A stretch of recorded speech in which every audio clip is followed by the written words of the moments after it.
A few years ago, I had a lot of health issues. My hormones were out of balance. I was always catching colds. My blood sugar was out of control. I had no energy. I felt tired all the time. I had a lot of brain fog with regular headaches and trouble sleeping. I was miserable. I knew there had to be an answer to my problems, and after a few years of searching, I found it. Natural medicine turned me onto supplements and showed me the foods I should avoid for better health. But why did I need supplements to gain my health back? Don't we get enough nutrition from our food? I looked into this further and found out that our food supply has been compromised. The U.S. Department of Agriculture's nutritional data shows that our fruits and vegetables contain significantly less nutrition compared to 50 and 70 years ago. Without enough nutrients, our body becomes compromised. Our immune system weakens, our energy levels, hormones, every system in our body becomes jeopardized. With the increase in pesticides that leach minerals from our soils, GMO crops that have unknown side effects to our genetic makeup, and the fact that most of us are eating significantly more manufactured foods than our grandparents, which contain fewer micronutrients, we're not getting enough nutrition our body needs each day to repair and fight off disease. This is why, along with a healthy diet, taking supplements is so important to the integrity of our body. I found out that we need 90 essential nutrients every day, and we're not getting it from our food. 16 vitamins, 12 amino acids, 2 fatty acids, and 60 minerals to support the 37.2 trillion cells in our body. Now, most of us know we should take supplements, but which one should we take? What do we actually need? How many should we take each day? Which ones are the best quality for the best price? If you have supplement confusion, then I have your solution. Speak with a True Health coach today and they will help you, like they helped me, to order the right supplements for you, dosed by your body weight. I've been taking these supplements for 5 years now and I feel amazing. We're all on this health journey together. Come join me in feeling better. Visit takeyoursupplements.com and speak with your True Health coach today. They're fantastic and they're free to speak to. They will help you order the right supplements for you. That's takeyoursupplements.com. Takeyoursupplements.com. Welcome to the Learn True Health podcast. I'm your host, Ashley James. This is episode 115. Well, I am so excited for my next guest, Stephanie Dodier, who's from Quebec, Canada, one of my fellow Canadian health enthusiasts. And she's here today to teach us all about how to end the food cravings so we can lose that weight we want to lose and feel great and balance our blood sugar and get away from all those foods that we probably shouldn't be eating but can't stop eating. Welcome to the show, Stephanie. Thank you so much for having me, and it's the perfect description. Oh, good. Excellent. Well, before we get started with you teaching us what we can do right now to end food cravings, I'd love for you to start by sharing your very powerful story. Thank you. So my life changed 6 years ago. Back then, I was an executive in a retailer in Canada, Hudson's Bay Company, and I was about to go up on stage in October 6 years ago to speak to my team. And as I walked on stage, I was knocked down to the ground by my throat closing in on me, my heart racing, and the world started to spin. And the people that were with me thought I had a heart attack. And I have to pause here for you to understand that my life was very different 6 years ago. Not only I had a different work, but physically I was very different and emotionally as well. I was 100 pounds heavier than I am today. I smoked a pack a day. I worked at least 100 hours a week, traveled all the time, never exercised, and McDonald's was my fridge. That's where I ate all the time. So when that happened to me, they thought I had a heart attack. And so there I went in an ambulance to the hospital. And then 6 hours later, after a battery of tests, the doctor told me that my heart was in perfect condition and that I probably had a panic attack, which I completely denied at that point. I thought it was absolutely impossible. So I went right back to work. And on the Monday morning following that, it happened again. I couldn't speak. And my job is to speak, is to lead people, is to speak. So I was completely devastated. I thought I was going to lose my job. I was going to die. Like my world was completely collapsing on me. And to get myself out of there and get in better health, I turned to what we call a health coach, which I think it's you. And I went into a journey, a natural health journey, and he taught me how to change my nutrition, and we started moving, and I stopped smoking. And in the matter of a year, I lost 100 pounds and changed my whole life. Oh my gosh, that's amazing. You lost 100 pounds in a year?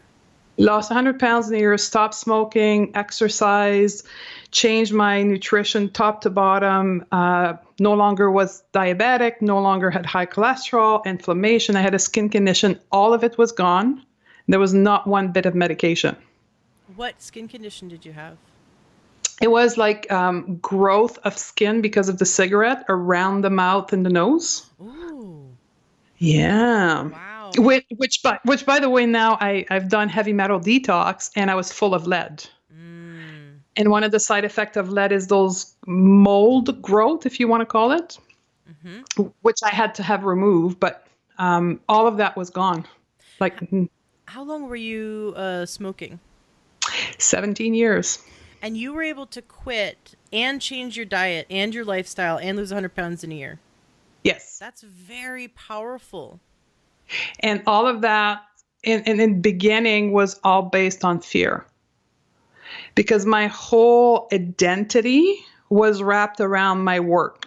Was single, no kids, worked 100 hours a week. So the thought in my head of not being able to work equate losing myself. So at the beginning, I didn't do it for the purpose of being a better human being and all those nice things. It was about not losing my identity. Now that I know what I know, I understand the fear was so strong that it actually helped me achieve my goal and stop smoking and exercising and the food situation, because fear can be such a powerful emotion. But it only gets us so far. Once we, in NLP, neuro-linguistic programming, it's called an away from motivation. And so fear can be something that will initially really help us move away from a situation. But the farther we get away from it, so after you've lost maybe 15 pounds and you stop having the panic attacks, the motivation becomes less and less and less because you're farther and farther away from what you're running from. So if it's like a bear and you see a bear and it's 10 feet away from you, you're going to run like your life depends on it. But if you see a bear and it's a mile away from you, you're like, oh, I could walk. So the problem with that is having that initial motivation be fear is it's only going to get you so far. So how did you shift your mindset so that you could continue on that journey and finish your get to the end, like get to the point where you had quit smoking for over a year and you'd lost 100 pounds and you shifted so much? It would have to take more than fear for you to do that. Awesome and perfect question.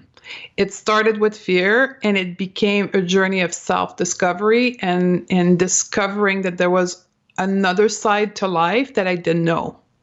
Because as you go through the transformation of not being addicted, because in fact, I was addicted to cigarettes, I was addicted to food, and I was addicted to all those things around me because I didn't want to be with me.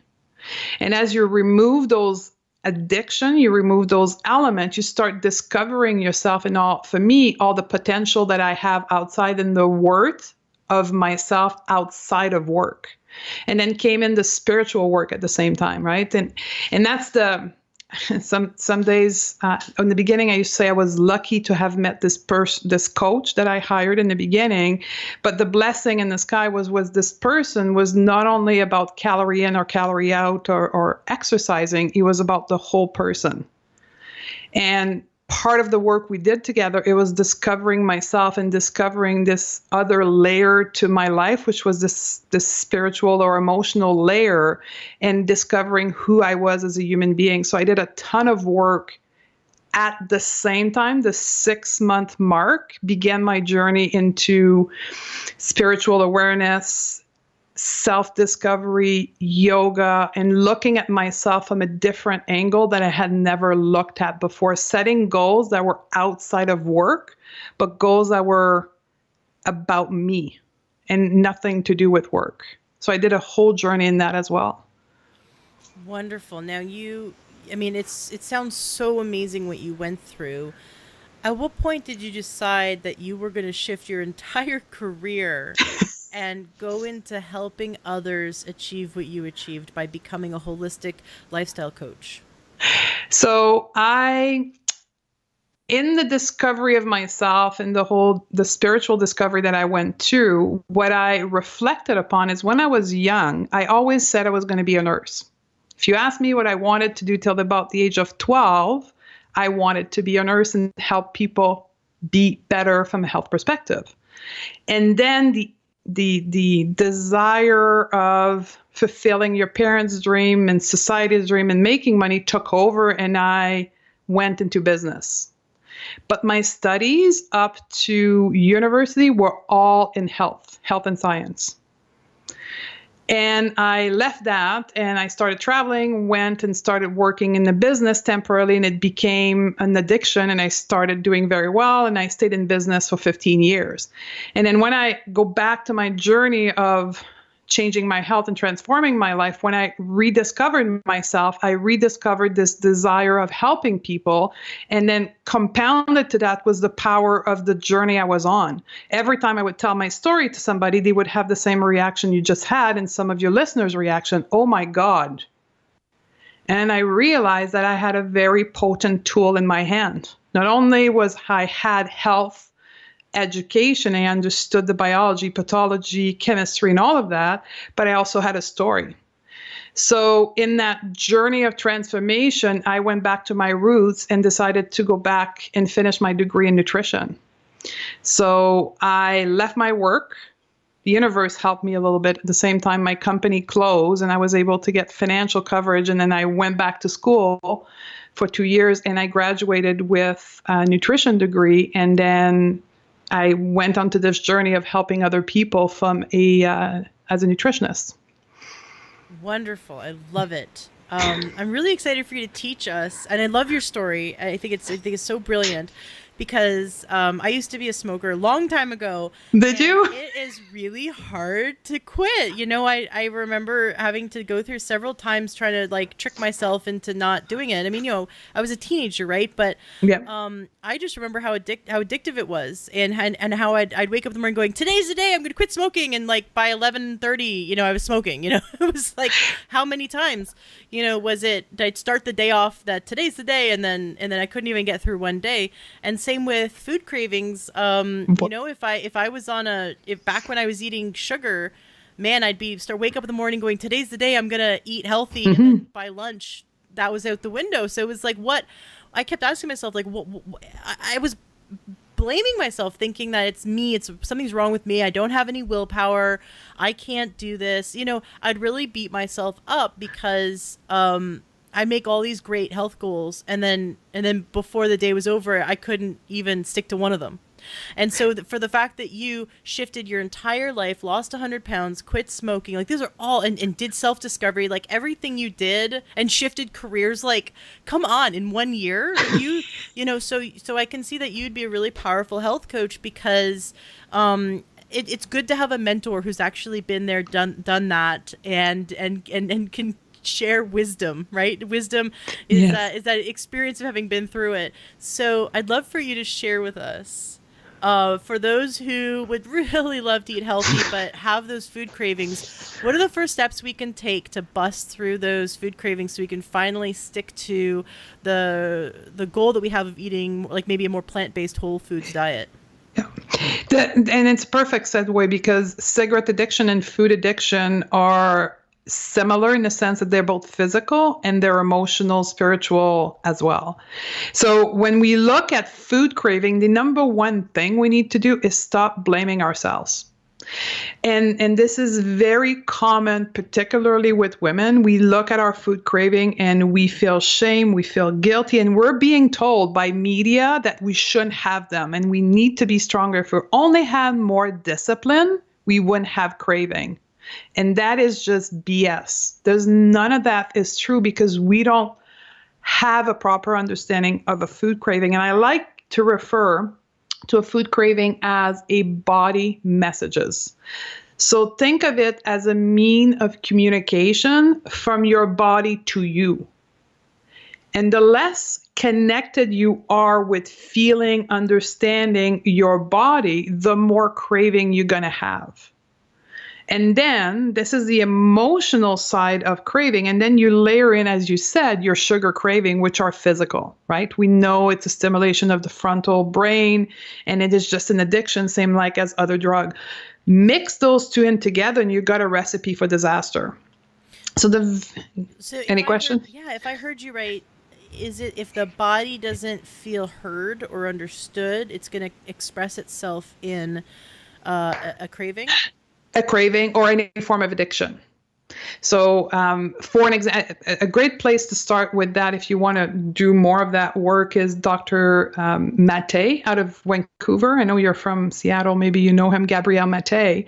And he scientifically demonstrated the piece of the craving or the addiction that it is alcohol, gambling, or food. It's all a desire, a suppressed emotion from the body. The body is trying to communicate with you. One of the best examples that I can give with that is chocolate craving. You've had chocolate craving before? Yes, chocolate's my middle name. Good. And so if I do, like when I do live event, I will ask the crowd, which is typically a vast majority women. When I talk about craving, it's mostly women. And then there's a few guys in the background that came with their wife. And I'll say, who experienced chocolate craving? 99% of the women will raise their hand and men won't. Men tend to crave more salty, crunchy food. Mm-hmm. And we know that those foods are more a representation of a type of aggressive emotion, which is typically not the woman repress emotion. Women typically repress more love-based emotion, and a chocolate craving has been scientifically demonstrated to be a lack of love, believe it or not. So is it a lack of love for yourself, or is it like you're not getting enough love from other people, or you're not giving enough love to yourself, or you're not feeling enough love for other people? It is a lack of love for yourself, but in many cases, people think of love for themselves as coming from the outside. So for a great majority of women particularly, they think as loving themselves through the love they're getting through their partner. So what science has demonstrated is when we lack love or the emotion of love in the body, there's a compound called PEA that is not being produced by the brain. This compound called PEA is actually triggered when we feel love. And what they found is that in chocolate, that chemical compound called PEA, phenylethylamine, is actually inside cacao. Raw, pure cacao actually has this compound. So chocolate is love. Voila. Is that crazy? That is amazing. That's really, really interesting. And I know that some listeners are going, well, I heard that there's magnesium in chocolate. And so when we crave it, it's really because we're craving magnesium. And what I'd like to point out, and I agree with both scenarios, me too. Because what I'd like to point out is that the health is not just physical, right? So cravings can be emotional, but can also be physical. So the body can be saying, I don't have enough love and I don't have enough magnesium. It can be both. Back before I started this health journey about 6 years ago, I had constant food cravings. I was hungry every 45 minutes. My blood sugar was out of control. It was driving me crazy. I'd have to tell my husband, I was really at a low point in my life where I'd have to tell my husband, pull over to the next exit. I have to eat. Like, we could not even drive from one end of Seattle to the other without stopping to eat. And I didn't care where we stopped. I mean, I was crying. There's several times I just break down and say, I feel like a prisoner in my own body. I have to eat. And when I started researching it and saying, okay, you know what, we're going to just eat more whole foods and organic, and I'm going to start taking these supplements. And I didn't even know about what supplements to take, but I got on a multi-spectrum liquid a plant-derived mineral. Yeah. And within 5 days of being on this mineral supplement, I woke up, and I woke up with energy, which was like the first time I'd woken up with energy in years. And then my husband turned to me and said, "It's 2 p.m. You haven't eaten all day." And I looked at him, I went, and I was like crying tears of joy. I said, "Oh my God, you're right. I haven't been hungry." And it was my body was so starving for minerals and trace minerals. It was so starving that I was constantly eating. So I had pica or cribbing. Cribbing it's called when it's in animals, but I had pica, and I just never thought that in a first world country someone could have pica. But our food, if you're eating fast food, is so void of nutrition, right? And so, yeah, of course, craving for chocolate or craving for just food in general can be a nutrient deficiency. But like you said, in raw cacao, it's the same compound that the body generates when it feels love. And so there's this wonderful biochemical relationship a physical biochemical relationship between our emotional state and our emotional needs and our physical needs. Absolutely. And the vehicle of that is our hormones, right? Our brain communicates our different state of being emotionally, spiritually, however you want to call it, through our hormones and through the neurotransmitter in our brain. That's what is the triggering factor in a good part of our hormone circulation in our body is through our emotion. So just think of stress and cortisol for an example, right? Right. So if we're feeling the emotions of stress, then the cortisol spikes. And if you're feeling love, then your body flips off the stress response and goes to that rest and digest mode, and all your healthy healing hormones kick in. So you're saying that to help people stop having cravings, you want them to utilize and trigger hormones that would make them rest and digest, and you would also want them to be emotionally fulfilled so that their body's creating those biochemicals, and so instead of getting it from food, they're getting it from their own body. Brilliant recap. We're on a roll. Yes. So you can, and I'm sure you've had other people on this podcast that talks about the body as being a spiritual and emotional body and the physical body. You cannot attack craving just from a physical perspective. And that's where yo-yo dieting comes in for many women again, right?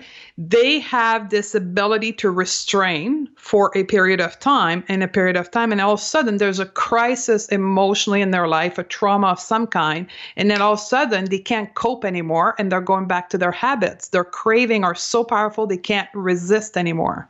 So what do you do for your clients when that happens? So that's where the 4-step comes in. What I first experience on myself, I then teach to people. So I have, and your listener will be able to get that 1-page guide. But basically, there's a 4-step process for us to eliminate our emotional eating. The very first step is first understand if your craving is physical or emotional. So the 7 sign of an emotional craving versus a physical craving is very simple. Emotional craving is sudden. It's for a specific food. It's urgent, like you having to pull right now to go get food. It's paired with some kind of emotion, some kind of negative emotion, stress, jealousy, sadness.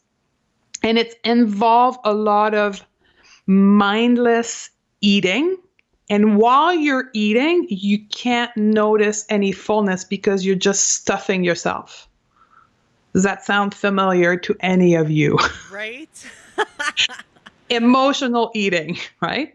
Now, on the other hand, if it's gradual, if you're open to different food, if you're patient, if you can stop when you're full, that's a physical hunger. So the number one thing is understanding those 7 signs of emotional and physical hunger, and that's in the guide I'm going to give your listener.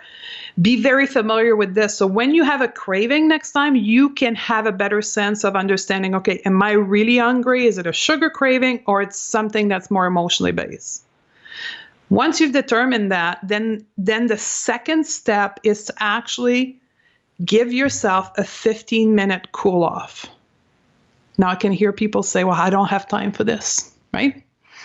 When I crave food, I'm in the middle of doing something, I'm busy at work, I'm with the kids, and I don't have time to actually stop.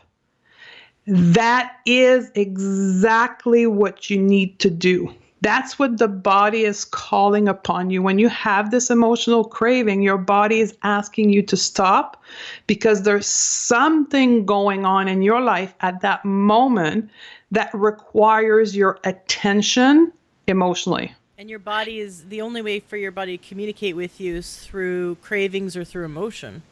So your Voila. body's trying to get your attention, like, hey, you got to pay attention to something. That makes sense. Well, and there's, so that's the food craving. Some people won't be food craving. Some people will be pain. Like right now, I'm just reading the work of Dr. Sarno, which is a doctor that actually demonstrated how the body talks to us through pain. I don't know if you've ever done a podcast. I love his work. Dr. John E. Sarno, who wrote Healing Back Pain. I've tried to get him on the show, and his publicist says he's like permanently retired because he's like 84 years old.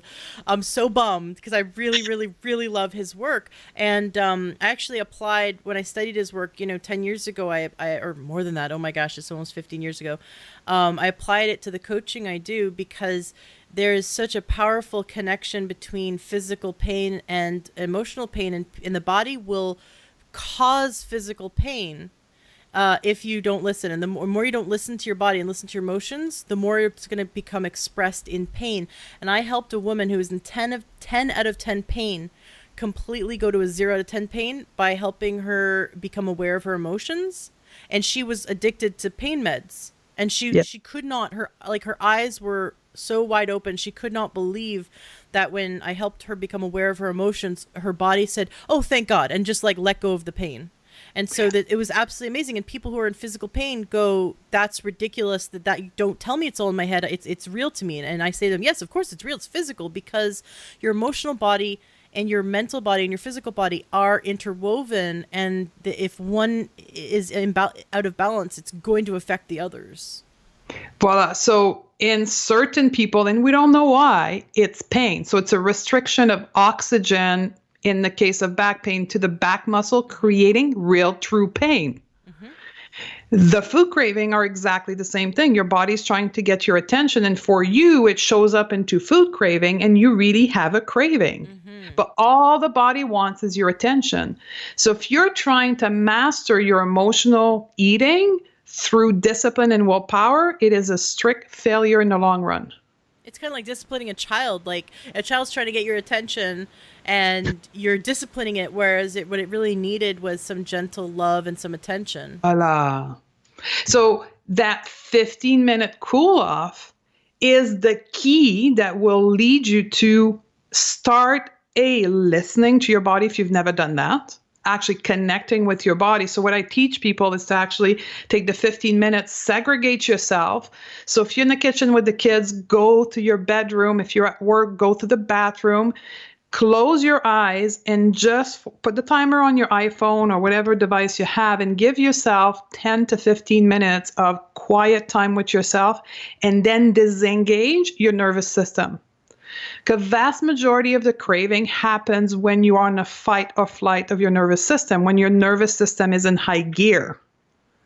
So for you to disengage your nervous system, you have to drop into that rest and digest mode. And one of the most efficient way of doing that is through breath. Yogic breath. So for those who practice yoga, you will know that you breathe in by the nose. And that, with a matter of minutes, will turn your nervous system to a rest and digest. And just by doing that, your craving will start to go away. Mm-hmm. So you're disengaging your nervous system, number one, by spending that 15 minutes breathing by yourself. And then you're actually starting to listen to your body. And your body, for those who've never done that, there'll be image coming into your brain. There'll be thoughts coming into your brain as a mean of letting you know what is causing your emotional distress at that moment. Is it stress? Is it pain?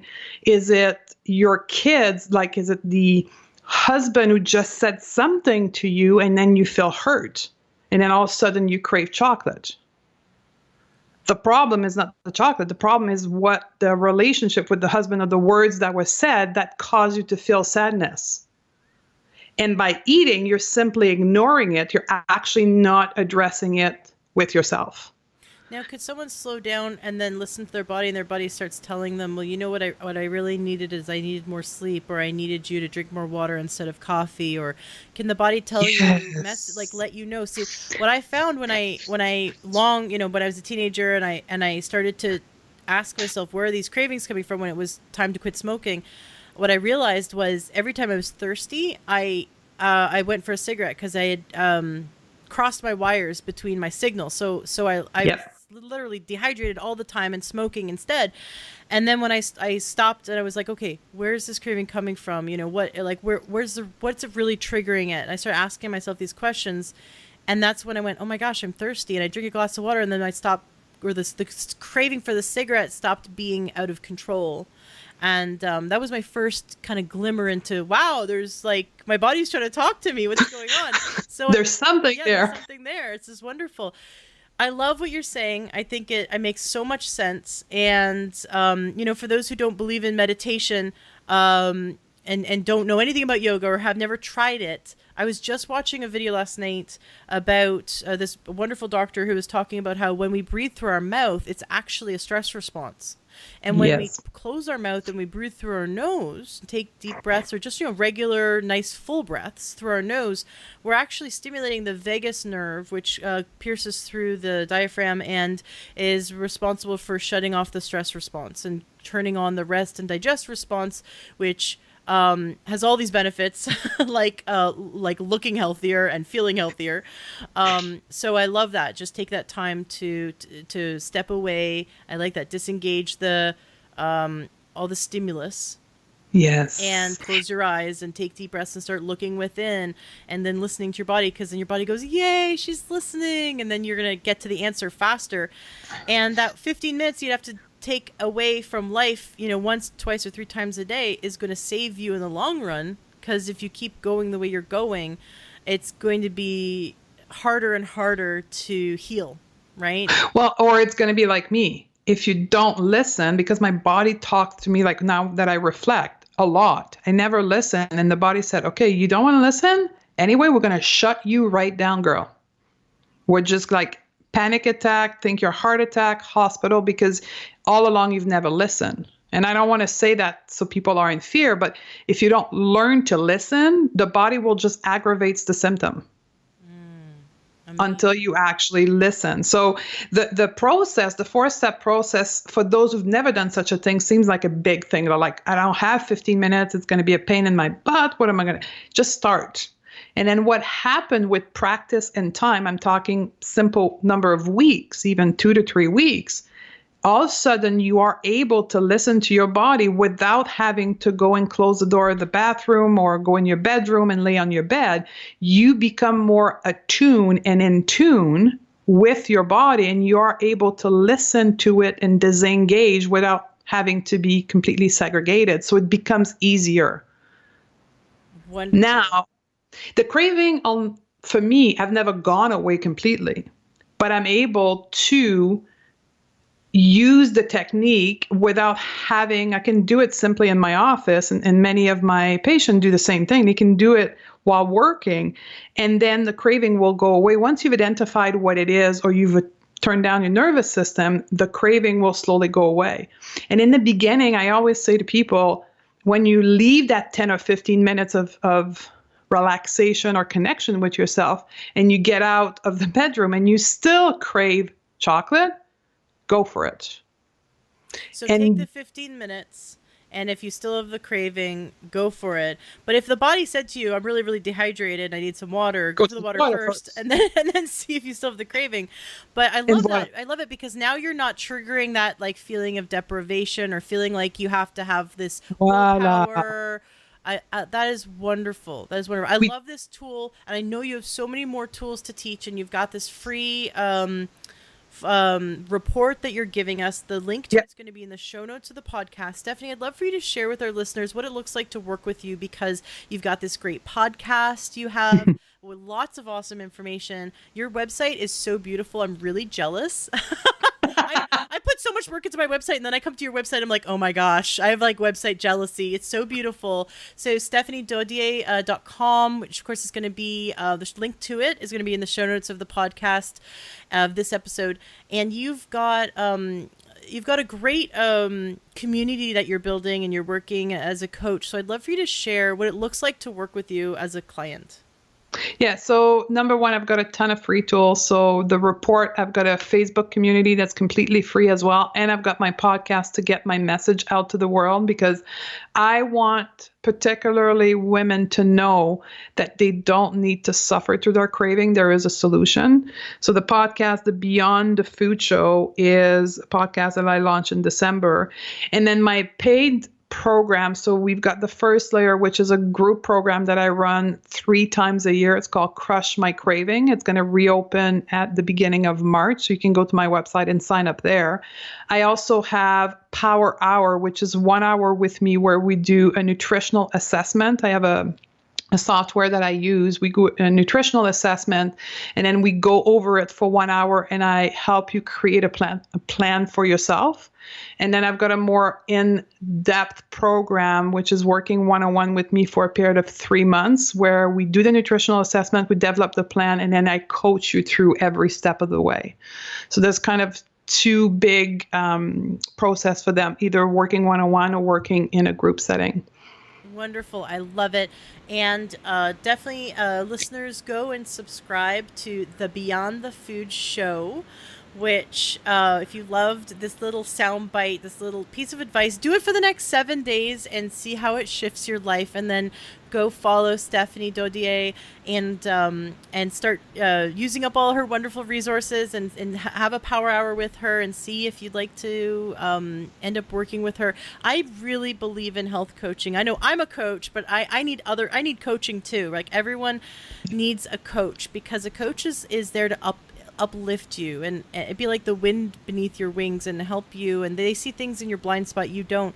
But what I love about coaching is that it's not about talking at you. It's really about helping you find the solutions that are going to work best in your life, and so helping you make the lifestyle changes that are going to match your life. And that's what I love, is so it's very personalized.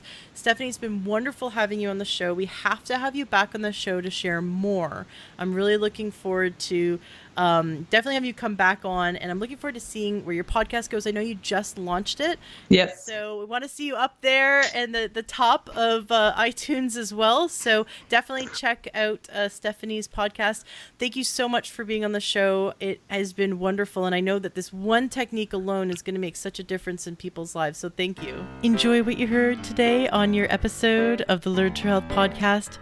Did something move you, inspire you? Did you get great information that's going to change your life? Awesome. That's exactly what I'm here to do, is to help you gain your health back. Please turn around and share this. If this is something that's helped you in any way, share this with those you love. Love the Learn True Health podcast and want to support us? Awesome. You can go to takeyoursupplements.com and you can support us that way. You'll get access to amazing supplements that are just really great quality for a great price. And there'll be someone on the other end of the line to help you pick out your supplements that are right for you. That's takeyoursupplements.com.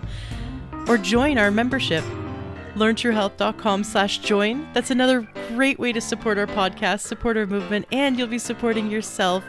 Gain more information, wonderful videos, wonderful trainings, and you'll also be able to share those with those you love as well. So go to learntruehealth.com/join. Want something fun for free? Go to learntruehealth.com, and right there on the front page, you'll see where you can get our free cookbook. I spent a lot of time making it, and it was so much fun. It's really delicious, healthy recipes. And you can also get our 7-day doctor course. Right there, it's 7 days of naturopathic videos sent right to your inbox, and you can learn from top naturopaths on how to gain health naturally. So that's takeyoursupplements.com for wonderful supplements. learntruehealth.com/join to join our awesome membership, which is only open for a limited time. You can get our free healthy cookbook And you can also get for free 7 days of wonderful naturopathic videos sent to you. Just go to learntruehealth.com and you'll see it right there on the front page. Thank you so much for being a listener, and thank you for sharing and helping others. Let's spread this information and turn this ripple into a tidal wave.